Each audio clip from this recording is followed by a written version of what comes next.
हरियाणा की हर अपडेट के लिए बेल आइकन दबाएं और सब्सक्राइब करें STV हरियाणा न्यूज।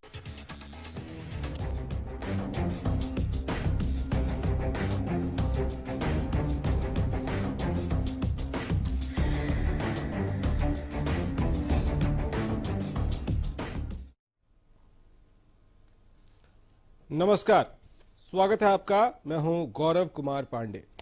आपको याद होगा कि प्रदेश का बजट पेश करते हुए सीएम मनोहर लाल ने ऐलान किया था कि गौवंशों की देखरेख के लिए बजट बढ़ाया गया है, लेकिन बजट बढ़ाए जाने के बाद भी गौवंशों की देखरेख सही से नहीं हो रही है। ऐसा लगता है मानो प्रशासन सरकार की योजनाओं पर पलीता लगाने में लगा हुआ है। अगर नहीं तो फिर क्यों गौशालाओं में गौवंश मर रहे हैं, क्यों गौवंश सड़कों पर कूड़ा खाने को मजबूर हैं? आज इसी पर करेंगे चर्चा। उससे पहले ये रिपोर्ट।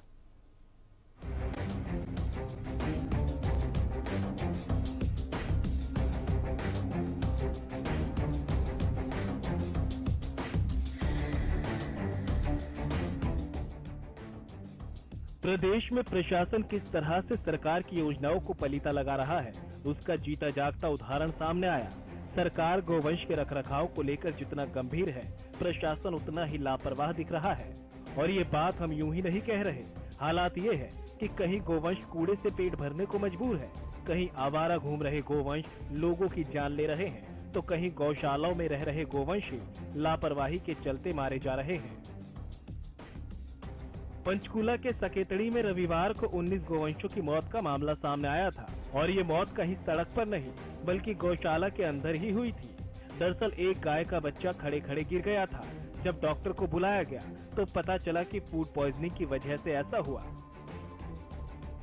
खड़े खड़े बछड़ा गिर गया जी, तो डॉक्टर को बुलाया गया, तो ऐसे कैसे हुआ? तो आके देखा तो उनके बिस्तर में से झाग निकल रही थी। तो डॉक्टर ने बोला कि तो फूड पॉइजनिंग के लक्षण है। तो फिर मेडिसिन मंगाई, 2 का ट्रीटमेंट किया, लेकिन वो बचा नहीं पाए। फिर जब बीमारी को देखते हुए वो डॉक्टर को बुलाया गया। उसके बाद करीब 40 से 50 गौवंशों में इन्फेक्शन की जानकारी मिली, जिनमें से 19 गौवंश इन्फेक्शन की वजह से मारे गए। कितने की जो है लगभग 40-50 गायों में इन्फेक्शन था, तो 18 में इसकी डेथ हुई है। अब एनिमल हस्बेंड्री विभाग इस मामले की जांच में जुटा है। तो अब जरा सोनीपत की इन तस्वीरों को भी देख लीजिए।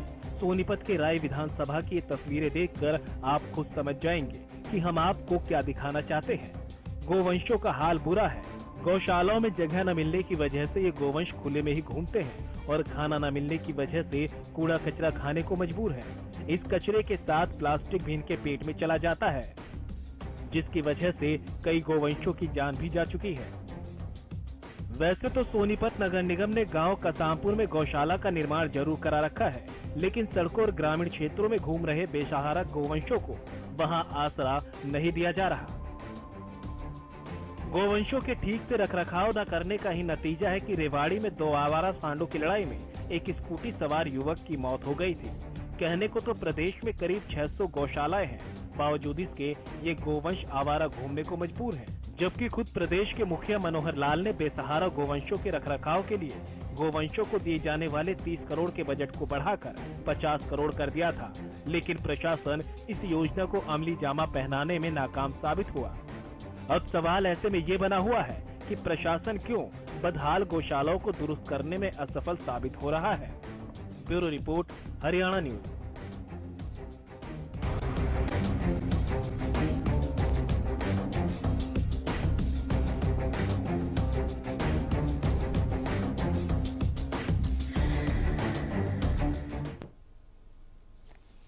चलिए, तो पूरे सूबे में इस तरह की स्थिति आखिर क्यों बनी हुई है? ये तस्वीर जो मेरे पीछे आप देख रहे हैं, इसको देखकर भी आप अंदाजा लगा सकते हैं। कुछ ऐसा नजारा आपने भी आपके इलाके में सड़कों पर देखा होगा, जहां इसी तरह कचरे के ढेर पर गौवंश कचरा खाते नजर आए होंगे आपको। तो ये स्थिति क्यों है? लाजपत हमारे संवाददाता राई से हमारे साथ जुड़ गए हैं। लाजपत, एक बात बताइए कि ये जो परिस्थिति है कि गौशाला बदहाल है, गौवंश कचरा खाने के लिए मजबूर हैं, ये क्या सोनीपत में भी नजर आती है स्थिति ऐसी?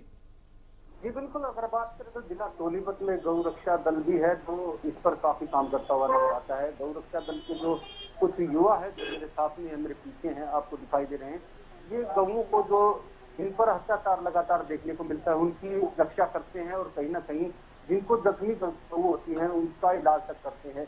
ये अपने ही देश पर करते हैं और सरकार इसमें मोटा बजट देती है। लेकिन जिला सोनीपत की बात करें तो 5-4 गांव का एक गौ रक्षा जो गौशाला बोलते हैं जिसको वहां मिलती है, लेकिन उन पर जो क्रूरता है वो देखने को जरूर मिलती है। क्रूरता इसलिए कहेंगे कि भीड़ भड़ाका इतना ज्यादा है और गौएं इतनी ज्यादा हैं, तो इसमें कहीं ना कहीं प्रशासन की भी बड़ी लापरवाही देखने को मिलती है। यहाँ से जो दिल्ली से जो सबसे बड़ा हाईवे है जो पाकिस्तान तक जाने वाला रोड है, उस पर भी गौएं बैठी मिलती हैं और वो एक्सीडेंट हो जाते हैं जिसकी लोगों को मौत भी हो जाती है।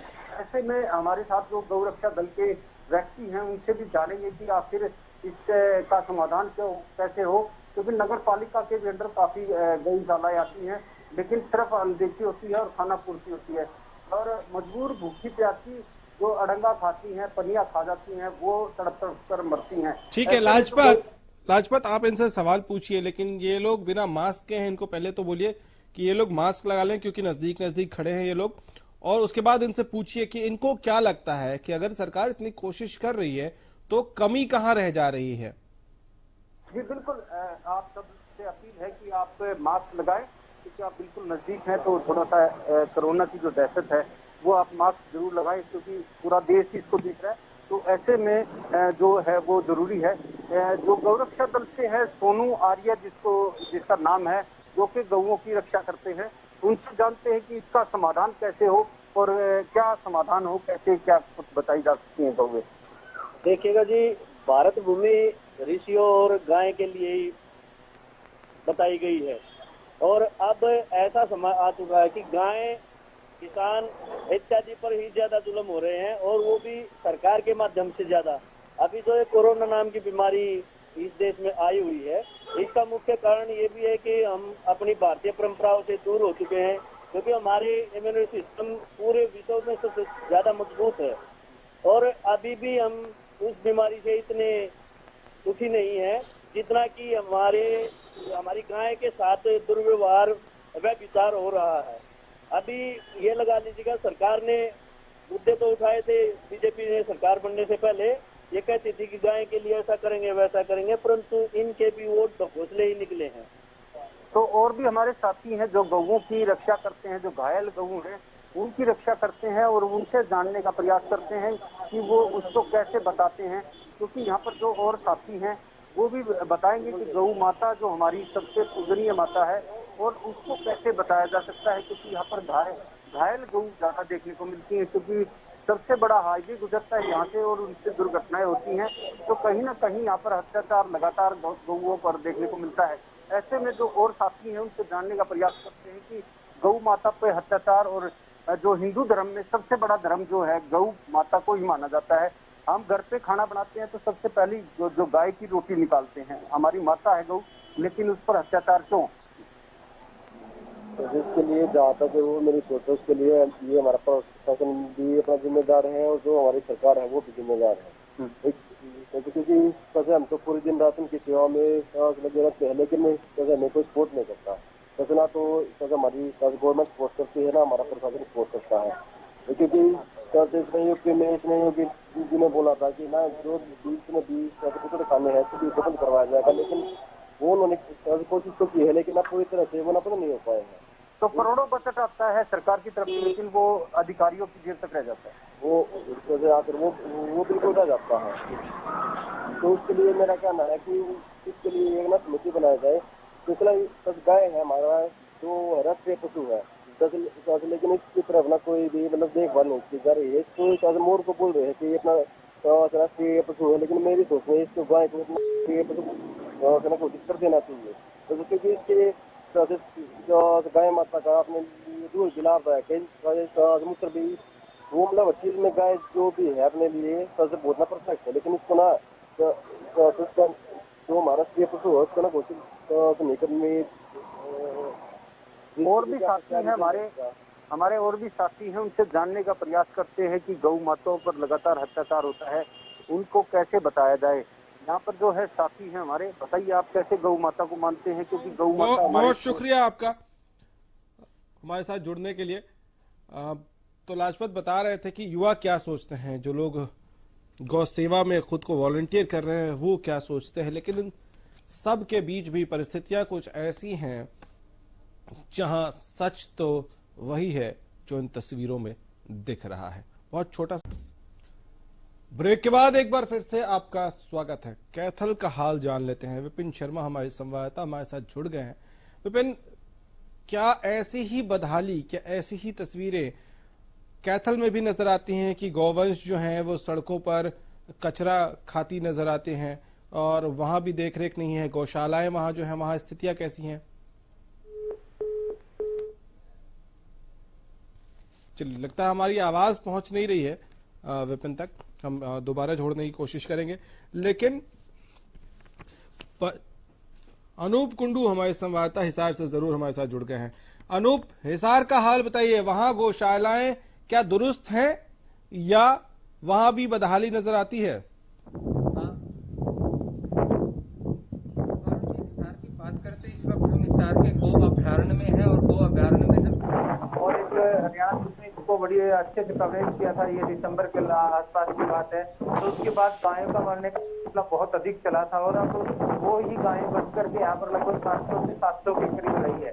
लेकिन फिलहाल हम देख रहे हैं ये आईसीयू वार्ड है इनका, जहाँ पर गायों की देखरेख तो की जाती है, लेकिन फिलहाल तो देख सकते हैं आप किस प्रकार से गायें यहाँ पर भी बीमार अवस्था में है। इनका इलाज करवाया जा रहा है, लेकिन इन गायों को बचाना बड़ा मुश्किल सा हो चुका है। बाकी यहाँ के अगर पूरे गो अभियान की बात कीजिए तो हरा चारा यहाँ पर बताते हैं कि 40 से 50 क्विंटल हर रोज हरा चारा यहाँ पर लाया जाता है। लेकिन फिलहाल जो है गाय की हम स्थिति देख सकते हैं कि यहाँ पर बहुत कम गायें बची है। पॉलिथीन वगैरह खाने की वजह से बताया जाता है कि इन गायों की लगातार मौतें हुई है। जी ठीक है, इनको और क्या चुनौतियों का सामना करना पड़ता है? सरकार तो ये कहती है हमेशा ही कि वो गोवंश को बचाने के लिए अपनी तरफ से हर संभव कोशिश कर रहे हैं। प्रैक्टिकल क्या चैलेंजेस हैं इनको, जमीन पे क्या चुनौतियां झेलनी पड़ती हैं इन लोगों को? देखिए, सबसे पहले तो अगर हम चैलेंजेस की बात करें तो पशुओं के खाने के और पीने की व्यवस्था का जो सबसे बड़ा चैलेंज होता है, लेकिन यहाँ पर तो वो चीजें भी नजर नहीं आ रही क्योंकि बहुत अच्छे शेड यहाँ पर बनाए गए हैं। लेकिन उसके बावजूद भी प्रशासन का ये कहना है कि जो गायें शहर से पकड़ी गई थी वो बहुत अधिक मात्रा में पॉलिथीन खा चुकी थी, जिसके कारण उनका बचाना मुमकिन नहीं था और वो गोवंश की संख्या घट करके बहुत काफी कम यहाँ पर हो चुकी है। लेकिन फिलहाल शहर में ऐसा नहीं है कि गो अभ्यारण्य में सभी गायें पकड़ के लाई जा चुकी हो। अभी रोडों पर जो है गायें देखने को मिलती है, जिसके कारण बहुत सारी दुर्घटनाएं भी होती रहती हैं। जी जी अनूप, बहुत शुक्रिया आपका ये पूरा हाल बताने के लिए। विपिन शर्मा हमारे साथ फिर से जुड़ गए हैं कैथल से। विपिन, कैथल में क्या सड़कों पर गाय नजर आती हैं कचरा खाते हुए?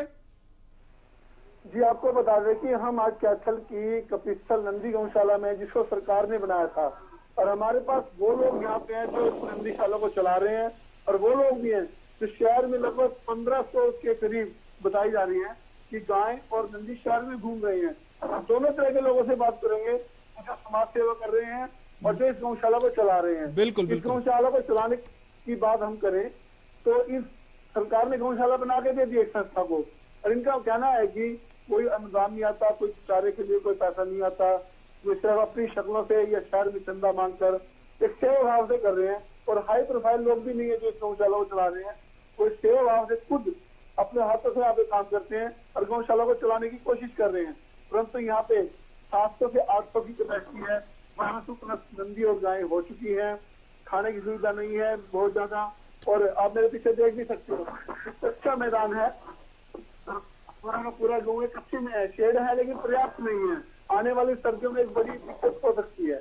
जी ठीक है विपिन, इनको पूछिए कि और क्या परेशानी है, क्योंकि सरकार की तरफ से दावा किया जाता है कि हम गोवंश को बचाने के लिए हर संभव कोशिश कर रहे हैं। क्या प्रशासन इनको मदद नहीं करता जिसकी वजह से शहर में अब भी गोवंश घूमते नजर आते हैं?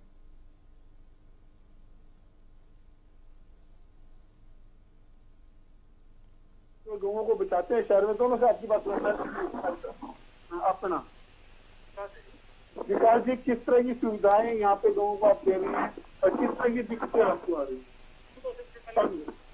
दिक्कत ये आ रही है कि यहाँ तो कच्चा है, एक साइड की बहुत ज्यादा समस्या है। कोई पशु अपना गिरने में रहते हैं, गाँव का कुछ प्रबंध नहीं है, पानी सरकार की तरफ से वो नहीं मिल रहा, सहयोग नहीं मिल रहा।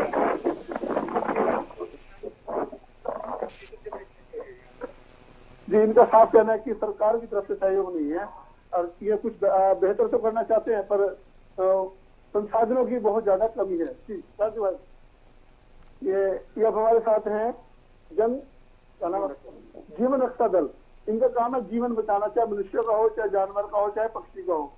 हमने ज्यादातर आपको इनकी खबरों में आपने देखा भी होगा कि कहीं भी गाय नदी नाले में, गंदे नाले में फंस जाता है, कहीं एक्सीडेंट हो जाता है तो इनका दल ही सहयोग करता है और उठा के लाता है या उनका संस्कार करवाता है या उनका इलाज करवाता है। तो आप कब से कर रहे काम पूछता कि क्या हालत है शहर में और जल के माध्यम से पूरा कष्ट होता है। नमस्कार, और हरियाणा न्यूज के चैनल को मैं बता देता हूँ कि आपने आज इन मुद्दों के बारे में आवाज उठाई, सभी चैनलों से भी आपकी टीम को बताई।